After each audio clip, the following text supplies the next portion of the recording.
दोस्तों, एक ऐसी कहानी बताने जा रहा हूं जो एक रानी बुद्ध के शब्दों में सांत्वना मिलकर वह उनकी गहन शिक्षाओं से, ज्ञान और भक्ति से मार्गदर्शन चाहती थी।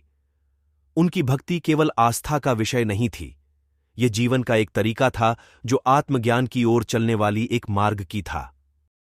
आई कहानी को शुरू करते हैं। प्राचीन मध्य भारत के मध्य में पन्ना घाटियों और कलकल करती नदियों के बीच अवंती की शानदार रियासत स्थित थी। इसके भव्य महल के भीतर रानी माया रहती थी, जो कुलीन वंश की महिला थी और गौतम बुद्ध की शिक्षाओं के प्रति अटूट श्रद्धा रखती थी। रानी माया का हृदय करुणा का आश्रय था, उसकी आत्मा शांति की आभा बिखेर रही थी। उसे बुद्ध के शब्दों में सांत्वना मिली, वह उनकी गहन शिक्षाओं से ज्ञान और मार्गदर्शन चाहती थी।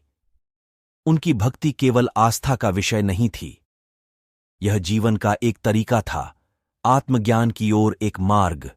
एक दिन जब रानी माया महल के बगीचों में टहल रही थी, उसकी नजर एक युवा साधु पर पड़ी, जिसका सिर गहन चिंतन में झुका हुआ था।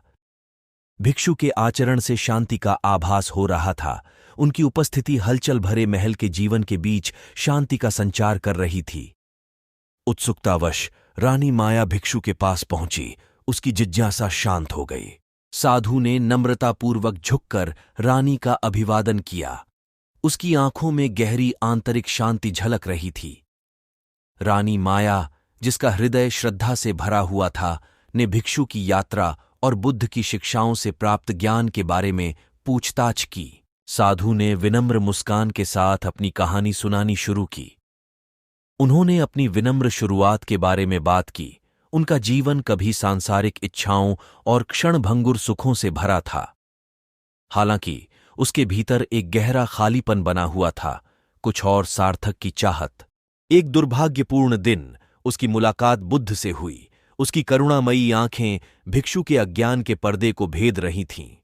बुद्ध के शब्द भिक्षु की आत्मा में गूंज उठे, जिससे उनके भीतर ज्ञान की चिंगारी भड़क उठी। उन्होंने अपनी सांसारिक गतिविधियों को त्याग दिया और बुद्ध द्वारा दिए गए कष्टों से मुक्ति पाने के लिए मठवाद का मार्ग अपनाया।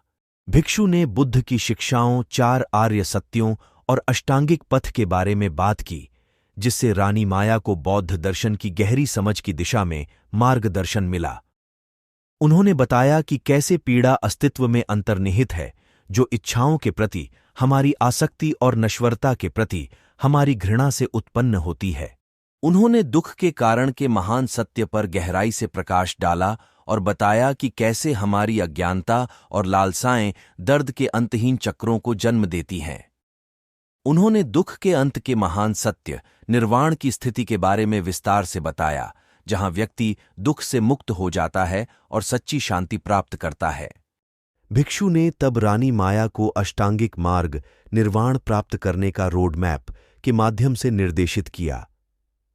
उन्होंने एक सदाचारी और नैतिक जीवन जीने के महत्व पर जोर देते हुए सही समझ, सही विचार, सही भाषण, सही कार्य, सही आजीविका, सही प्रयास, सही मानसिकता और सही एकाग्रता की बात की। जैसे ही सूरज ढलने लगा, बगीचों में लंबी छाया पड़ने लगी। रानी माया ध्यान से सुन रही थी। उसका दिल भिक्षु के ज्ञान को ऐसे अवशोषित कर रहा था, जैसे सूखी धरती जीवन देने वाली बारिश प्राप्त कर रही हो। उसने अपने भीतर एक गहरा परिवर्तन महसूस किया। बुद्ध की शिक्षाओं की गहरी समझ और आत्मज्ञान की दिशा और मार्ग। कृतज्ञता के साथ रानी माया ने भिक्षु को उनके ज्ञानवर्धक प्रवचन के लिए धन्यवाद दिया। उसे उद्देश्य की एक नई भावना महसूस हुई। बुद्ध की शिक्षाओं के प्रति उसकी भक्ति भिक्षु के ज्ञान से मजबूत हुई। उस दिन से रानी माया ने खुद को बौद्ध धर्म के अभ्यास के लिए समर्पित कर दिया।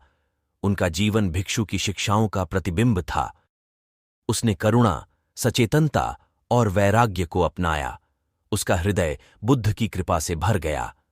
उनकी अटूट भक्ति ने दूसरों को प्रेरित किया, जिससे महल शांति और शांति के स्वर्ग में बदल गया। और इसलिए रानी माया के साथ भिक्षु की मुलाकात बुद्ध की शिक्षाओं की परिवर्तनकारी शक्ति का एक प्रमाण बन गई, जो उन सभी के लिए आशा और ज्ञान की किरण बन गई जो इसका मार्गदर्शन चाहते थे। दोस्तों, ये कहानी आपको अच्छा लगा तो लाइक और सब्सक्राइब करें। धन्यवाद।